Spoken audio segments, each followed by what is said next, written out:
corporal, pero es porque modula el apetito. Juntamente con serotonina participa en apetito y en los ritmos de despertar y de sueño. También tiene un papel en la termorregulación. A nivel cardiovascular su efecto es menor. Y también tener en cuenta que va a estar presente en la unidad número 4 cuando estemos en digestivo, porque a nivel de las células de enterocromafines juega un papel de estimular secreciones intestinales, específicamente ácido clorhídrico. Pero el papel de la clase que nos interesa el día de hoy es el que está relacionado con los mastocitos. Este proceso que ustedes ya cursaron también en cuarto semestre en mirar inmunología, las interrelaciones entre las distintas líneas blancas, basados en interleucinas, etcétera, puede llevar a que los mastocitos liberen histamina, y esta histamina es un mediador de la hipersensibilidad de la urticaria. Actúa normalmente en receptores. Hay 4 tipos de receptores. El tipo 2 lo veremos en la unidad número 4, porque es el que nos importa para la secreción gastrointestinal. Si aumenta el AMP cíclico, ya deducirán que está relacionado fundamentalmente con proteína GS. El 3 y el 4 media procesos en CD4, el 3 de retrocontrol negativo, y lo mismo el 3 a nivel del plexo mientérico.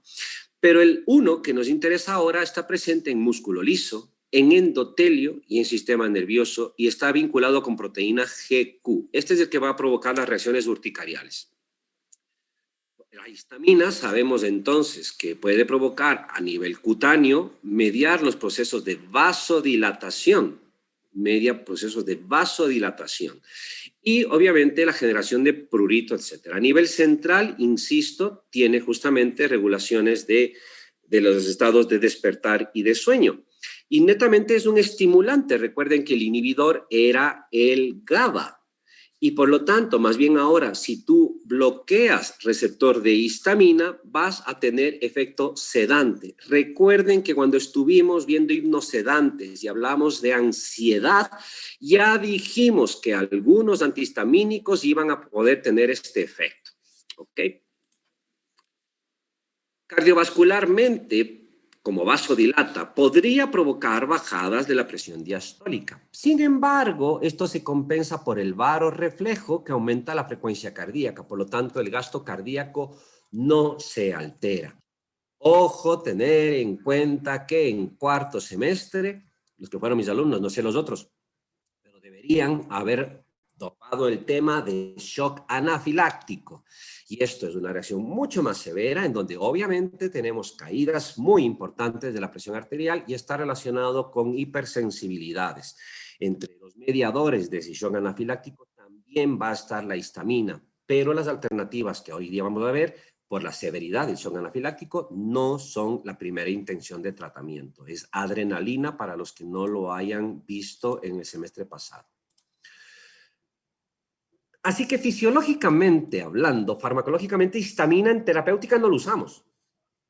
No vamos a estar dando histamina para que alguien esté más despabilado. No vamos a estar dando histamina para que secrete más ácido. No estamos dando histamina para que vasodilate. No.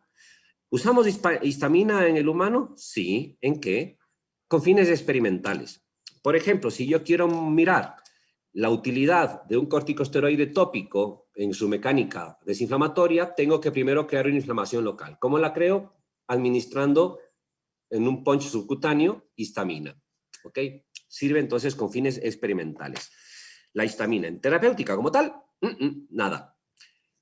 Pero lo que sí nos sirven son, en cambio, los antihistamínicos. Si son antihistamínicos, hablamos de bloqueadores de la histamina. Y de los 4 receptores que hemos visto, el 3 y el 4 son de retroacción negativa, no nos interesa bloquearle. El número 2, gastrointestinal, y es de tipo 2, tiene que ser específico, unidad 4. Así que nos concentramos en bloqueadores del receptor tipo 1, bloqueadores, fármacos con afinidad y sin actividad intrínseca.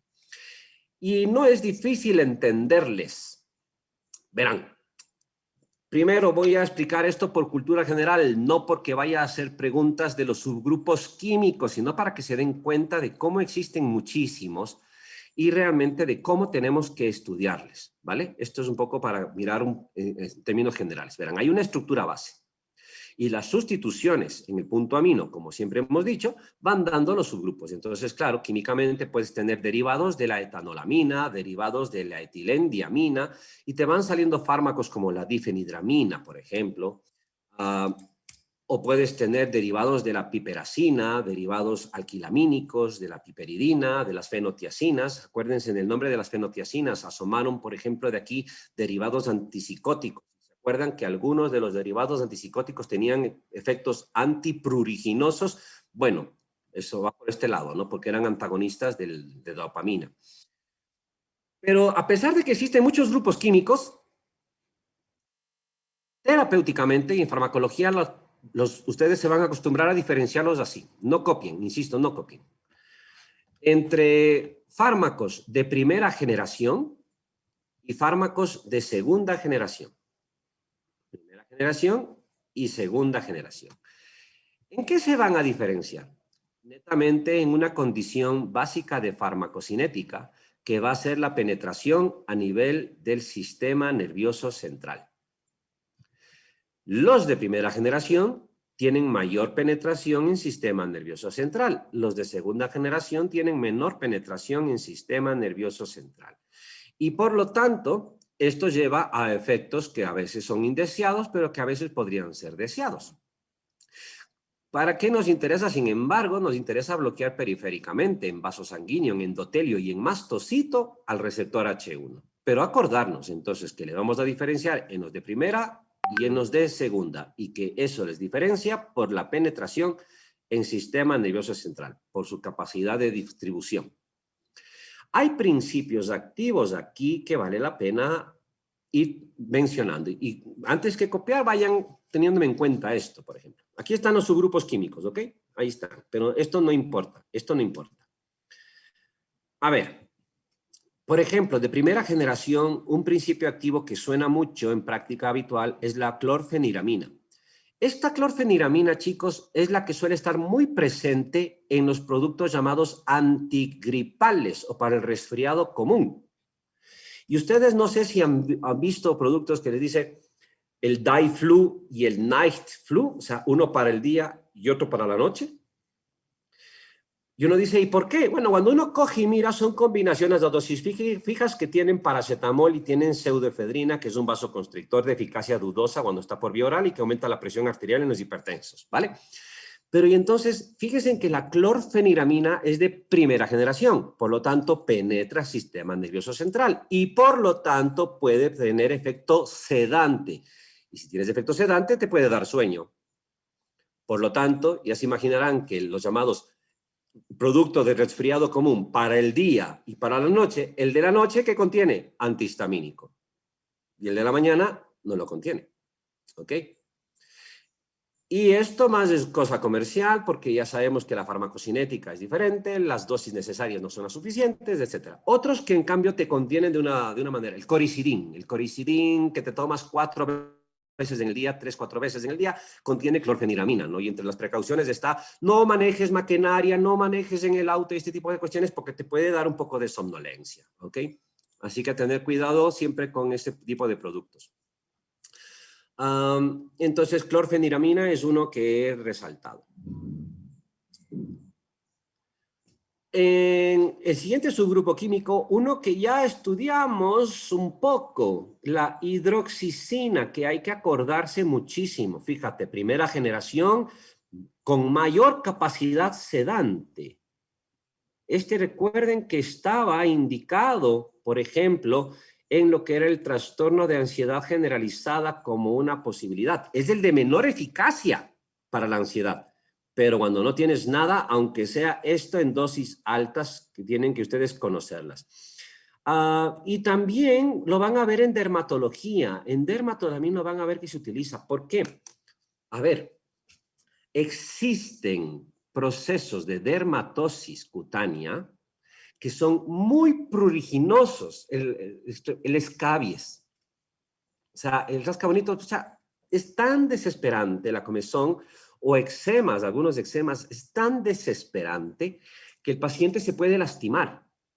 Y entonces los dermatólogos muchas veces mandan hidroxicina. ¿Por qué?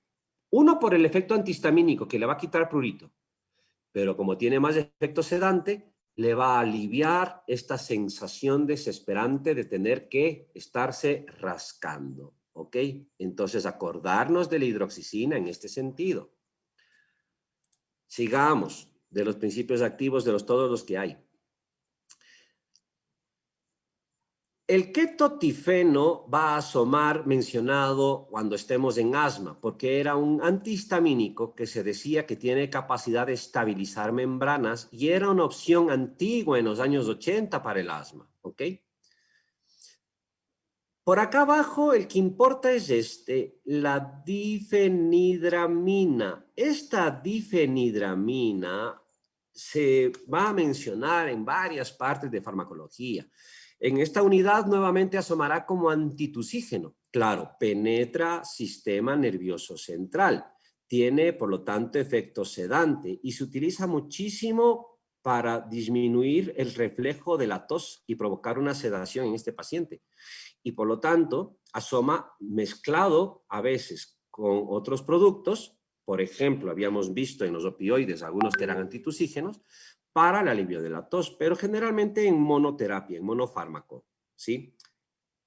Es una de las opciones que generalmente se utiliza. También va a asomar, por ejemplo, como una de las opciones que podrías tener para tratar el mareo y el vértigo, por su capacidad sedante. Y se acabaron, o sea, de los de primera generación, aunque hay muchísimos de estos de acá, los que acabo de mencionar son los que vale la pena para medicina general. Clorfenidramina, hidroxicina y la difenidramina. ¿Qué tenemos en la segunda generación para que se den cuenta? A ver, me voy a ir por la tercera familia química, donde está el fármaco principal de nosotros, la loratadina. La loratadina es el famoso claritine. Y esta loratadina es el fármaco esencial y básico como antihistamínico. Este va a ser el que ustedes utilicen siempre. Dosis en el adulto estándar, 10 miligramos vía oral diarios. Una dosis. Esa es la dosis terapéutica aceptada. Niños, 5 miligramos vía oral una vez al día. Bueno. Esta loratadina es el fármaco principal porque posee la mejor eficacia y posee el mejor perfil de seguridad. Existe la llamada desloratadina, que no es sino el metabolito activo de la loratadina, igual de eficaz, pero más caro. Fármacos de esta misma familia química, como la terfenadina, fueron sacados del mercado porque estos productos solamente, por la terfenadina, por ejemplo, solamente se transformaba por la vía del CYP3A4, por esta enzima. Y hay muchos fármacos que inhiben a esta enzima. Cuando se inhibe a esta enzima, las concentraciones plasmáticas de terfenadina se elevaban mucho y llegaba a interferir con canales de potasio, llevando a arritmia cardíaca. Y, por lo tanto, era peligrosa. Así que se salió del mercado. Y más bien ahora lo que tenemos es el metabolito de la terfenadina, que es la fexofenadina, que ya coge no solamente la vía del 3A4, sino otras enzimas como la de 2D6, y por lo tanto es menos probable que provoque intoxicación. El astemisol, que está aquí, también fue sacado del mercado por riesgo de arritmia cardíaca. Por eso se habla de la cardiotoxicidad de los antihistamínicos. Insisto, el fármaco principal, loratadina. ¿Cuál cuando lleguen a oftalmología se van a topar? En oftalmología les van a hablar de la olopatadina porque se utiliza mucho para la conjuntivitis alérgica. La alérgica, hay 4 tipos de conjuntivitis. La alérgica. Y del segundo subgrupo, el principio activo que nos importa es la cetiricina. La cetiricina no es esencial ni básico, pero es muy utilizado en la práctica habitual. Esta cetiricina, las dosificaciones prácticamente las mismas que las de la loratadina, y el nombre comercial más conocidito de esta, ay, ¿cuál es? Pues es de el laboratorio Boehringer Ingelheim, no, ¿de cuál es esta? Sabor a uva. Oh, se me fue el nombre, ojalá ya en la clase me venga el nombre comercial, el más común de esta. Cuidado con el claritine existe el claritine D, ese D está combinado con pseudoefedrina, es mejor evitarlo. Entonces, fíjense que aunque hay muchos principios activos, realmente los que importan en práctica clínica son muy pocos. Ustedes, si hiciéramos un proceso de selección razonada de antihistamínicos, ustedes deberían quedarse con loratadina, ¿sí? Y aprender algo de la cetiricina. Deberían quedarse con hidroxicina y con difenidramina y se acabó, ¿ok? Así que para este tema no es tan difícil. La eficacia y la seguridad es parecida y el proceso de sedación entre los de primera generación. Tener cuidado con el libro que te dice cetiricina, creo que es de este libro, cetiricina penetra un poco más que los de segunda generación en el sistema nervioso central y por lo tanto puede tener un poco más de efecto de sedante que los otros de segunda generación, pero tiene menos efecto sedante que los de primera generación, ¿ok? Hay personas susceptibles, sin embargo, a generar más somnolencia, incluso a veces con los de segunda generación. Yo a veces me llama un poco la atención esto en algunos pacientes, pero lo he visto. A veces no sé si más es de efecto placebo o mental, porque alguien les dijo que le iba a dar sueño y desde entonces les da sueño, porque realmente farmacocinéticamente no debería, pero hay que tener precaución. ¿Cómo actúan? Insistimos, vinculados con lo que es el proceso de inactivación del receptor. Sin embargo, tener en cuenta que los modelos del receptor per se están vinculados con proteínas G. Las semividas plasmáticas de los de primera generación, acordarnos que suelen ser generalmente más largas con clofeniramina, es lo que permite que haya solamente el night flu, por ejemplo. La difenidramina, si necesitas darle un par de veces. Y de los de nueva generación que nos importarían, por acá abajo la loratadina, ya mencioné, 10 miligramos al día es la dosificación, cetiricina el otro, también 10 miligramos una vez al día, en los niños la mitad de la dosis. El efecto beneficioso es por bloqueo del receptor H1, por lo tanto no hay la inflamación, no hay el proceso de alergia, y si es que estás con catarro, ¿por qué es que los ponen a estos? O sea, el paciente tiene resfriado común, ¿le puedes mandar? Sí, pero no le mandes antigripal. Si quieres, mándale un antihistamínico solo, suelto, como la loratadina. Porque como la histamina media la degranulación a nivel nasal, media la vasodilatación por una parte y eso también provoca al mismo tiempo la comezón, el estornudo. Entonces, estornudo y rinorrea son parte del catarro común. Se va a resolver solo en 5 días, pero el que tenga mucho del proceso, quizás algo le pueda ayudar. No es impositivo mandarlo. Y obviamente para alergias comunes, prurito es el mecanismo por bloqueo del receptor H. ¿Okay? Por otra parte, a largo plazo, pueden llegar justamente a disminuir la presentación de antígenos y corregir, por lo tanto, algunos procesos. Ir pensando entonces que los antihistamínicos son primera línea de tratamiento de la rinitis alérgica, de la conjuntivitis alérgica. Y obviamente también son fármacos de primera línea para lo que pueden ser algunas alergias comunes cutáneas. Uno de los problemitas que vamos a tener son, en cambio, los efectos adversos. Los de primera generación tienen más susceptibilidad de interferir con todo. Los de segunda generación, según la dosis, podrían hacerlo. ¿Qué ocurre? A veces podemos tener efecto paraguas sobre el receptor muscarínico y por lo tanto dar reacciones de tipo anticolinérgico, o sea, boca seca, retención urinaria, algo de taquicardia. Algunos podrían bloquear, sobre todo los de primera generación, receptor alfa y dar tendencia a hipotensión ortostática. Algunos podrían interferir con el receptor de serotonina y por lo tanto estimular el apetito. Pero el más importante es este de aquí, el bloqueo de los canales de tipo de iones de potasio y por lo tanto, si es que hay un bloqueo del canal de potasio, estamos en la unidad 3, próximos a estudiar ya fármacos antiarrítmicos, vamos a tener una situación. Si es que el potasio no sale, se queda dentro de la célula y aumenta su positividad. Eso significará que se va a acercar cada vez más al nivel umbral de despolarización.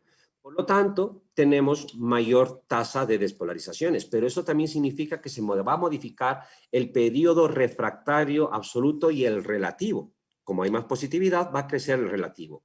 Y es el momento en el cual cualquier estímulo previo podría generar un impulso, aunque no hayas llegado todavía a hiperpolarización. ¿Qué vamos a tener como consecuencias de aquí? El riesgo de una arritmia, que es justamente la fibrilación ventricular. Y hay un patrón específico que se mira en electrofisiología y en cardio, que es la famosa torcida de puntas. Esta torsade de points es una fibrilación muy grave. ¿Por qué la fibrilación ventricular es tan grave y es la que asoma muchas veces en las películas de medicina, incluyendo Grey's Anatomy? Es cuando el ventrículo no tiene esto, no hace esto el ventrículo, simplemente se mueve así. Y esto es equivalente a una parada cardíaca, porque si no hay sístole, no hay bombeo. No está en paro, pero no hay sístole, solamente aletea el ventrículo. Esta es la fibrilación que en la película ven, dice, está fibrilando y le dan la descarga eléctrica para intentar que nuevamente recupere el ritmo, ¿ok? Ese es el riesgo que había con terfenadina y con astemisol. ¿Este riesgo de toxicidad cardíaca se ha descrito con loratadina y con ceftiricina? No. Por eso son los fármacos de primera intención. Repitiendo, entonces, útiles para reacciones adversas, algunos como la difenhidramina para el mareo, el vértigo de origen vestibular, el de oído medio, para náuseas y vómito, siempre y cuando la náusea y el vómito se deba a la cinetosis, de lo contrario no son útiles, lo veremos en digestivo nuevamente a estos fármacos. Podrían ser útiles para modular un poco, aliviar el parkinsonismo de esos antagonistas dopaminérgicos. Antiulcerosos en capítulo de digestivo. ¿Ok?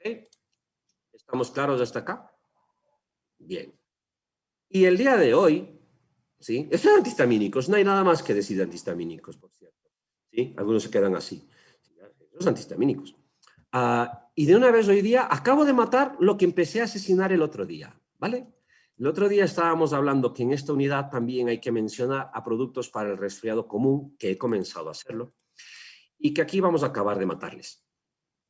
Porque verán, el resfriado común, no estamos hablando ni de influenza H1N1, ni tampoco de COVID, pero por aquí mismo va la historia. El resfriado común puede tener un montón de medicamentos, pero verán esto, verás, no hace falta que lo lean, solamente quiero que se noten esto, ¿no? Lo que estamos haciendo es juicio de selección de alternativas por eficacia. Imagínense que estuviéramos haciendo esto, ¿no? Entonces te dice, terapias para el resfriado común en niños, antibióticos, carbocisteína, dextrometorfán, que lo estudiamos en opioides, difenhidramina, corticoides, antihistamínicos de venta libre, con descongestionante, antitusígenos, vitamina C. ¿Cuáles tienen evidencia científica? ¿No? Y te va diciendo, ¿no? No hay diferencia en los síntomas diferente al placebo. Sí, todos estos evidencia científica, no es mejor, no es mejor, no es mejor, no es mejor, no es mejor, no hay evidencia.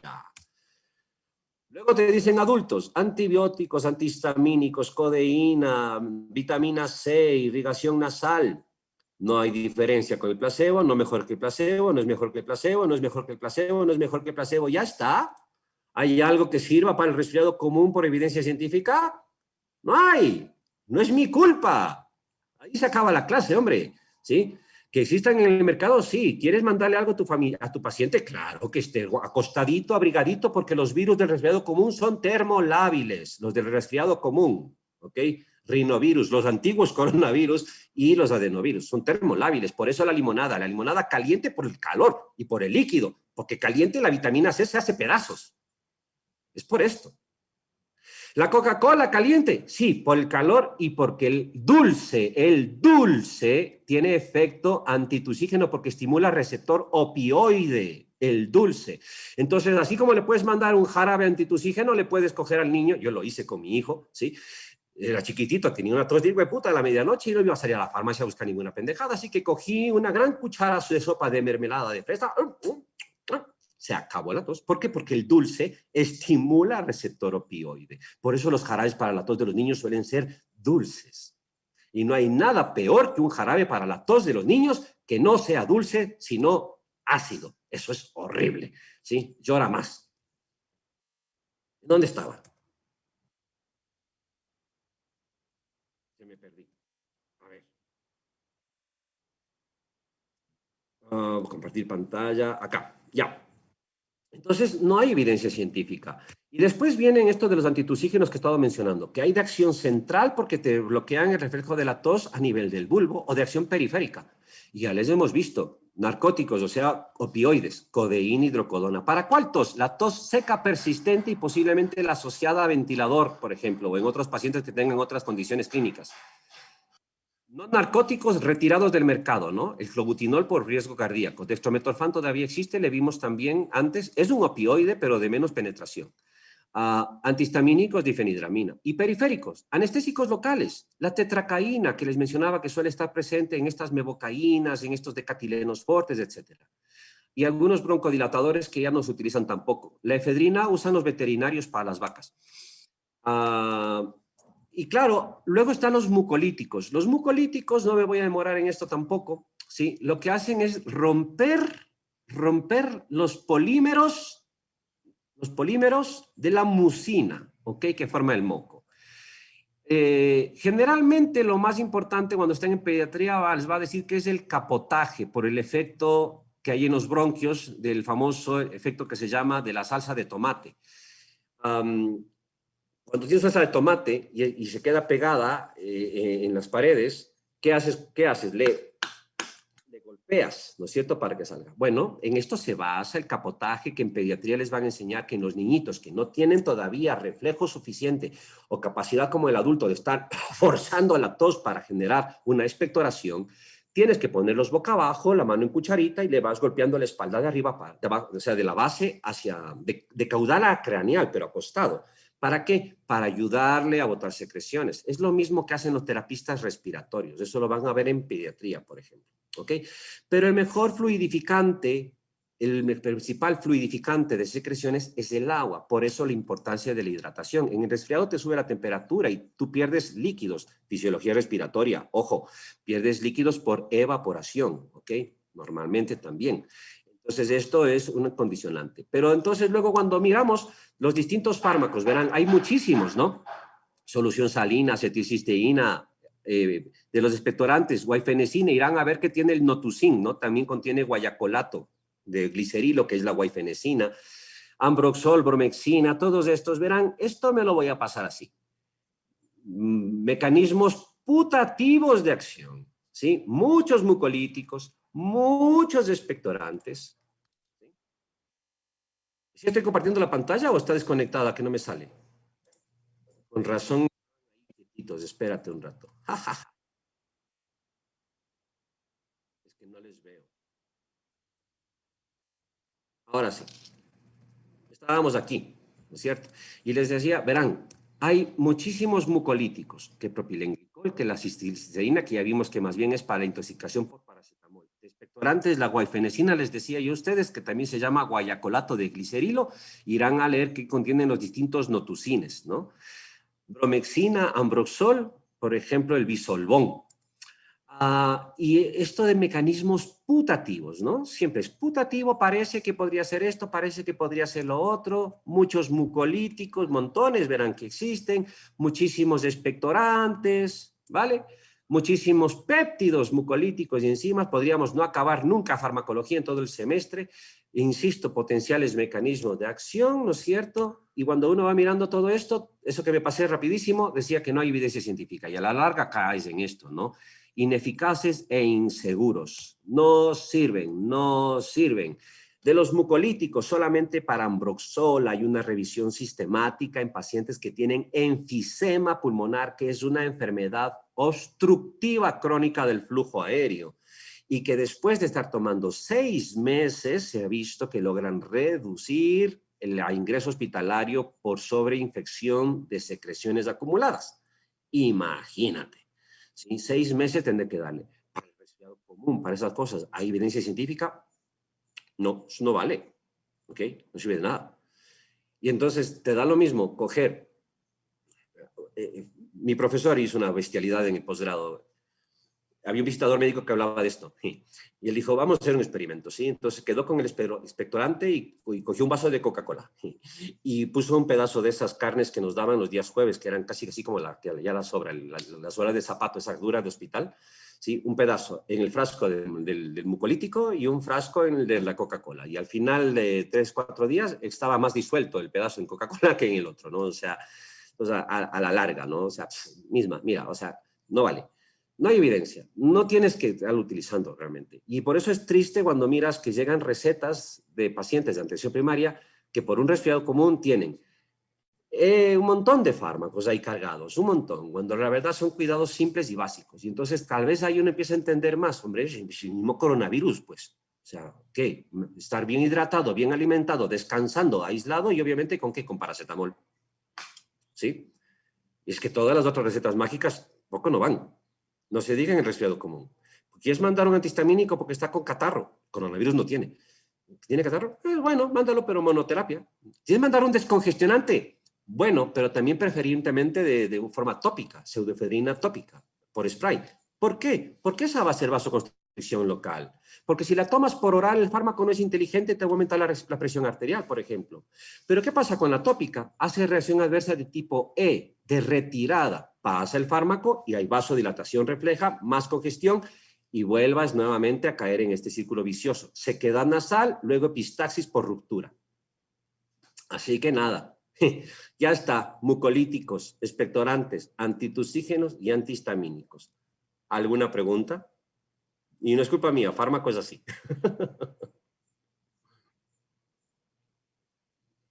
¿No hay preguntas? Vale, perfecto. Quedan 12 minutos. Tiempo yo creo que capaz que es suficiente como para que miren de una vez en el aula el repaso de estos dos temas. A partir del día de mañana, entre mañana y el viernes, se ve asma. Así que ir teniendo en cuenta que la fecha tentativa del examen de la segunda unidad es el día lunes. ¿Ok? Una buena tarde, chicos. Daniel.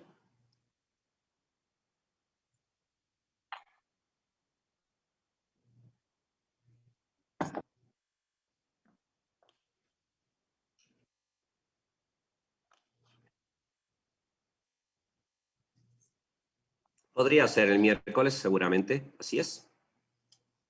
No hay problema.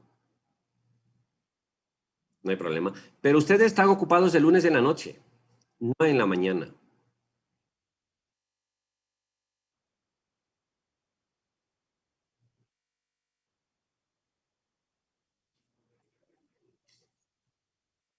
Ah, o sea que el P4 sí supo cómo conversar las cosas con el profe y el otro no se le ocurrió ni siquiera ir a quejarse con el director de escuela. Bueno, ok, para el miércoles.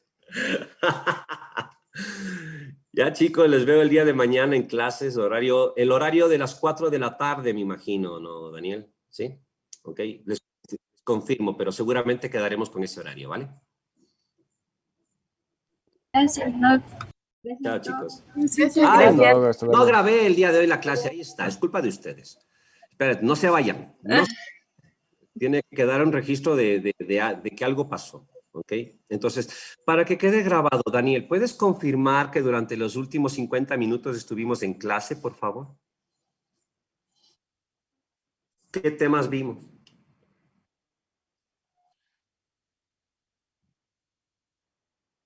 ¿Y qué más? Ah, ya. Vale, perfecto. Muchas gracias. Entonces la grabación hoy queda de 1 minuto, pero me sirve. Gracias, Doc. Auditoría docente. Gracias, Chao, Doc. chicos. Chao. Gracias, Doc. Cuídense.